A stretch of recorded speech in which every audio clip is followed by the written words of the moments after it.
Meanwhile, leadership shifted from Cimon to a wealthy Athenian named Pericles.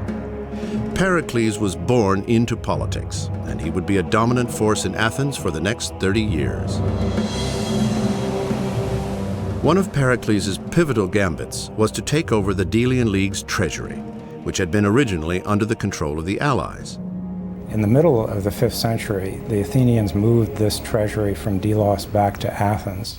And that was the crucial moment, I think, that when we saw that the Athenians were really taking charge.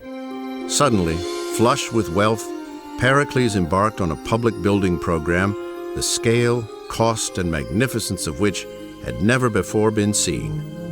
And so began the great flowering of Athenian culture, known as the Golden Age.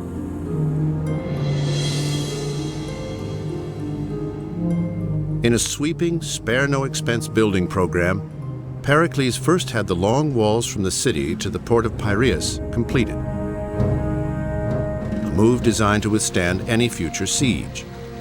Athens soon became an island of invincible fortification, importing food and supplies from Crimea and Egypt, her powerful navy poised to repel any Spartan attempt to threaten supply lines. It's a commercial center as well as a naval, military center. So the Athenians had, so long as they controlled Piraeus and the access to it, they were pretty much secure from their grain supply being interrupted. Pericles also ordered work to begin on the temple complex atop the Acropolis, destroyed 30 years earlier by the marauding Persian army. Much of the optimism of Athenian culture in the 5th century comes from the victory over the Persians, which is the classical period of Greek culture, the period of heroic sculpture, of the tragedies of Aeschylus and Sophocles and Euripides, of the comedies of Aristophanes, of the histories of Herodotus and Thucydides. The brilliant philosophers Socrates and Plato were also products of the time.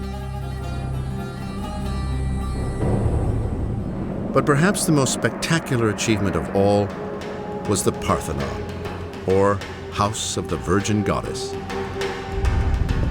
Housed inside this magnificent marble structure was a giant ivory and gold sculpture of Athena, believed to be the divine champion of Athenian military power.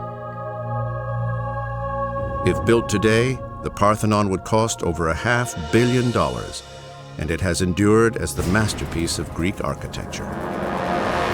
Under the astute leadership of Pericles, Athens became the center of intellectual and cultural life in the Aegean.